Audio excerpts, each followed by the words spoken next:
Dostlar, əmr xahiş formasında olan cümlələri tərcümə etməyə davam edirik.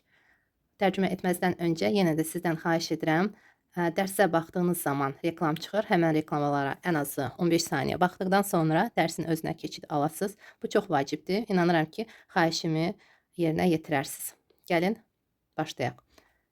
O dəqiqə alma. Öncə ananla məsləhətləş. Burada o dəqiqə sözü həmən an kimi tərcümə ediləcək. Çünki feillə birlikdədir. Əgər birlikdə olmasaydı, o zaman o dəqiqə в эту минуту kimi tərcümə edilə bilərdi.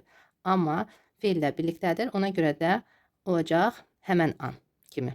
Biz ana dilimizdə bu cür deyirik. Amma rus dilində biz elə bil ki, həmən an alma kimi deməliyik. Həmən an, o dəqiqə kimi olacaq. Srazu, srazu не покупай. Bu cür tərcümə edəcəyik. Biraz məntiqi tərcümə olunacaq burada. Yadınızda saxlayın.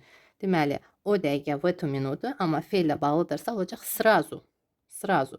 Siz dəqiqə sözünü görüb minuta kimi tərcümə edə bilərsiniz olduğu kimi. Amma olduğu kimi burada tərcümə olmamalıdır. Yadınızda saxlayın. O dəqiqə srazu. Həmən an əvəzinə olacaq. Həmən an. Rus dilində sadəcə bu cür deməliyik. Сразу не покупай. Önce ananla məsləhətləş. Сначала посоветуйся с мамой. Ananla с мамой. Biz öz ananla da deyə bilərik. Со своей мамой. Rus dilində со своей мамой desək daha gözəl səslənər. Ananla da с мамой desək də yenə də pis olmaz. Deməli, сразу не покупай. Yəni, не покупай сразу. Siz bilirsiniz ki, biz hər zaman çalışırıq əmr xahiş feilini birinci tərcümə edək, sonra qalan sözləri. Elə bu cürdə gəlin davam edək. Alma. Не покупай сразу. Сначала посоветуйся с мамой. Или со своей мамой. Не покупай сразу. Сначала посоветуйся с мамой. Или со своей мамой. Со своей mамой. Burada nəyə görə sodur? Çünki növbəti svaya sözü sıvı ilə başlayır, ikili samitlə. Və ümumiyyətlə, со своей deyəndə mütləq so ilə düzü başlamalıdır. S-nın yanına o əlavə olunur, olacaq so. Amma sa kimi tələffüz olunur. Со своей мамой. Mən nə edim? Həkimlə məsləhətləş. Necə olacaq? Mən nə edim? Əgər ümumiyyətlə soruşursunuzsa, bu məsələdən necə çıxım? Nə edim? O zaman olacaq davam edici formada. Что мне делать? Amma həmən an bir dəfə elə bil ki, soruşursunuz. Bu işin bir çıxış yolu var və siz soruşursunuz ki, bəs nə edim? Что мне сделать? S ilə olacaq. Bitmiş formada. Что мне сделать? Burada gəlin davam edici formada götürək. Çıxış yolu deyək ki, bir deyil. Ola bilsin ki, bir neçə çıxış yolu var və biz soruşuruq. Mən nə edim? Что мне делать? Və deyəcəyik, məsləhətləş həkimlə. Bu cür tərcümə edəcəyik. Məsləhətləş necə olacaq? Videonu fasiləyə qoyub çalışın özünüz tərcümə edəsiniz. Посоветуйся с врачом. S врачом. Həkimlə. Что мне делать? Посоветуйся с врачом. Burada həkimlə mütləq olacaq s və врач həkimdir, amma həkimlə с врачом. Kişi cinsindədir, əlavə olunur. Amma burada с мамой olacaq, deməli, oy. Çünki mama qadın cinsindədir. Qadınla birlikdə, şəxs qadın cinsində və onunla birlikdə olacaq s mamay. Burada s mamay. S mamay birlikdə nə? Məsləhətləşmək lazımdır. Ona görə də ananla olacaq s mamay, həkimlə s врачом. Kişi cinsindədirsə, orta cinsdədirsə, burada nə ilə və yaxud kim ilə nəzərdə tutulur? Belə bir sual verilir və bu şəkilçilər olmalıdır. Biz bunu keçmişik.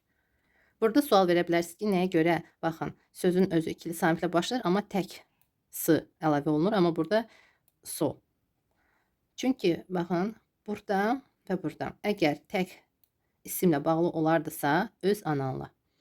O zaman biz tək s deyəcəkdik. S mamay, s врачом fərq yoxdur. Bir samitdir və yaxud bir neçə samitdir. Təkcə öz dediyimiz halda öz. O zaman burada diqqət edirik. Başı своей deyəndə olacaq mütləq so ilə. Burada da со своим врачом deyəcək. Öz həkiminlə. Amma öz demədiyimiz halda tək s olacaq. Deməli, с врачом, с мамой. Amma öz ananla dediğimiz halda olacaq со своей мамой, со своим врачом, со своим врачом. Nəyə görə im? Çünki həkim kişi cinsindədir. Со своим врачом. Burada da qadın cinsində ей. Со своей мамой. Növbəti cümlə. Qucaqla məni. Necə olacaq? Обними меня. Обними меня. Mən qripəm. Öpmə məni. Mən qripəm deyəndə mən xəstəyəm də deyə bilərik. Rus dilində deyərkən. Mən xəstəyəm, məni öpmə və yaxud mən qripəm, məni öpmə. Mən qripəm dediyimiz halda я гриппую, не целуй меня, amma я гриппую az deyilir. Я болею deyilir. Mən xəstəyəm, öpmə məni. Я болею, не целуй меня. Bu cür daha çox deyilir. Я болею, не целуй меня. Или я гриппую. Я гриппую. Я гриппую. Deyə bilərsiniz. Я гриппую. Не целуй меня. Или у меня грипп. У меня грипп. Məndə qrip var. Belə. У меня грипп. У меня грипп demək əvəzinə я гриппую deyə bilərsiniz. Bu sözü Rus dili daha yüksək səviyyədə bilən şəxslər daha çox deyir. Siz desəz də lap gözəl olar. Yadınızda saxlayın. Я гриппую deməli mən qripəm. Qrip keçirirəm. Çalışın belə bir sözləri öyrənin və gündəlik istifadə edin. Ümumiyyətlə danışığınızda çalışın bu sözlərdən istifadə edəsiniz. Əgər daha yüksək səviyyədə Rus dili öyrənmək istəyirsinizsə. Növbəti cümlə. Ona nə alım? Gül və ya şirniyyat al. Ona nə alım? Ona burada gəlin qadın cinsində şəxsə. Deyək. Ona nə alım?Əlbəttə üçüncü şəxsə soruşursunuz ki, nə alım? Что ей купить? Gül və ya şirniyyat al. Necə olacaq? Al, sonra qalan sözlər. Купи. Gül biz hər zaman cəmdə deyəcəyik. Купи цветы или сладости.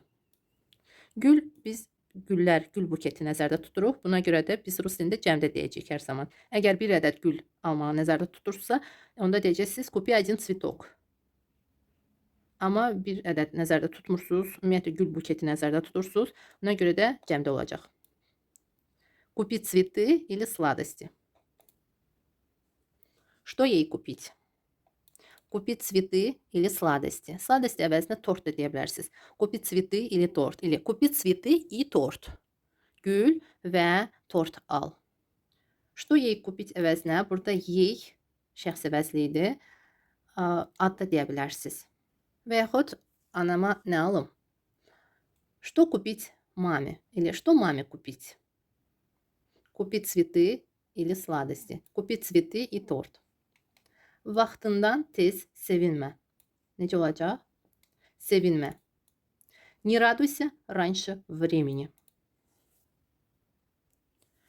Не радуйся раньше времени. Vaxtından tez, раньше времени. Öyrənməyə davam et. Dayanma. Səndə hər şey alınacaq. Dostlar, videonu fasiləyə qoyub özünüz tərcümə edin. Mən amma isə elə indi tərcümə edəcəm. Öyrənməyə davam et. Dayanma. Burada 2 dənə əmr xahiş feili var. Deməli, davam et və dayanma. Davam et öyrənməyə. Bu cür tərcümə edəcəyik. Sonra da dayanma sözü. Deməli, davam et. Продолжай учить. Не останавливайся. Dayanma. Səndə hər şey alınacaq. У тебя все получится. Продолжай учить. Не останавливайся. У тебя все получится. Növbəti cümlə. Zəhmət olmasa məni rus dilində danışmağı öyrət. Birinci zəhmət olmasa deyəcəyik, sonra xahiş feil. Пожалуйста, научи меня разговаривать по-русски. Sadəcə deməyə yox, məhz ünsiyyət qurmağı nəzərdə tutulur. Buna görə də разговаривать kimi tərcümə edəcəyik. Научи меня разговаривать по-русски. Пожалуйста, научи меня разговаривать по-русски. Или научи разговаривать меня по-русски. Naучи разговаривать desək də yenə də düz olacaq. Çünki iki fiil yan-yana da dura bilər. Arasında söz də dura bilər yenə də. Меня sözü iki feilin arasına da qoyub deyə bilərik. Научи меня разговаривать или научи разговаривать меня по-русски. Rusça olacaq по-русски. Rusça. Növbəti cümlə. Öyrətmə onu. Qoy özü öyrənsin. Öyrətmə onu. Necə olacaq? Не учи его. Əgər kişi cinsi nəzərdə tutulursa, əgər qadın cinsində şəxsi nəzərdə tutulursa olacaq.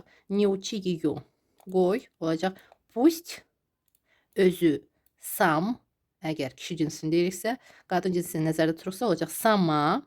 Пусть сама öyrənsin. Учит. Qoy özü öyrənsin. Пусть сама учит.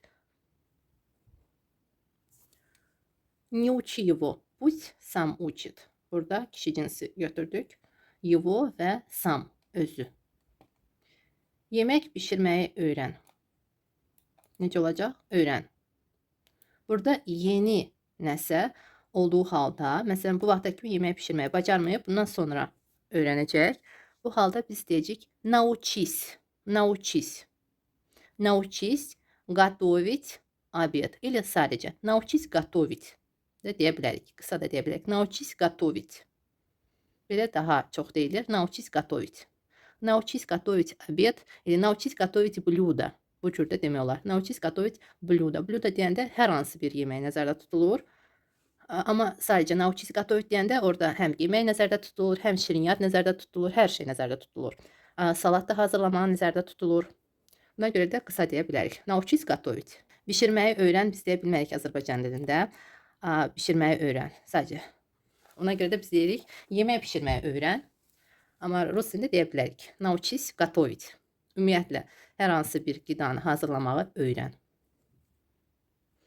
Научись готовить. Burada fərq yoxdur kimə deyirik. Yemək bişirməyi öyrən. Aydın tələffüz et. Tələffüz et necə olacaq? Произноси отчетливо. Aydın, отчетливо. Tələffüz et, произноси. Əgər biz ümumiyyətlə nəzərdə tuturuq, amma həmən anda əgər hər hansı bir sözü biz nəzərdə tuturuqsa, bir sözü nəzərdə tuturuqsa, произнеси отчетливо deyəcəyik. Произнеси həmən an ümumiyyətlə aydın tələffüz et olacaq произноси отчетливо. Aydın sözdə iki cür tərcümə etmək olar. Həm отчетливо, həm внятно. Внятно da deyə bilərik, отчетливо da deyə bilərik. Yəni bir söz götürək. Внятно sözü. Произнеси внятно. Aydın tələffüz et. Həmən anda deyirik. Bir sözü nəzərdə tuturuq.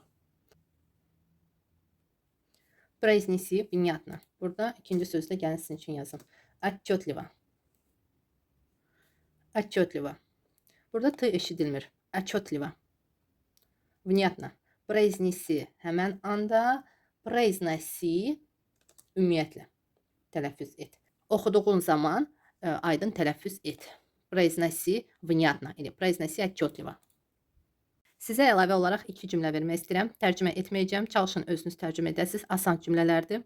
Əgər özünüz sərbəst tərcümə etsəz, sizdə özgüvənlik yaranacaq dostlar. Səhv etsəz də heç kəs sizi qınamayacaq, heç kəs sizə artıq əski söz deməyəcək. Buna görə də ərinməyin, tərcümə edin, şərhlərdə yazın, mən yoxlayacağım. Səhviniz olsa, yenidən sizin üçün oxuyacağım, tərcümə edəcəm. Özünüz sərbəst tərcümə etsəz, bu sizin üçün müsbət bir nəticə olacaq. Artıq biləcəksiniz ki, siz bu feilləri, bu cümlələri yaxşı öyrənmişsiniz, asanlıqla sərbəst olaraq tərcümə edirsiniz və artıq bu cümlələrdə sərbəst olaraq gündəlik danışığınızda istifadə edə biləcəksiniz. Gəlin sizin üçün oxuyun bu cümlələri. Məni narahat etməyin. Çox asan bir cümlədir və siz gündəlikdə istifadə edə bilərsiniz bu cümlələri. Onu narahat etməyin, o məşğuldur. Necə olacaq? Şərh bölümündə yazın, yoxlayacağım. Əgər düzgün tərcümə etsəz, sizə afərin. Hər kəsə təşəkkür bildirirəm. Biz davam edirik.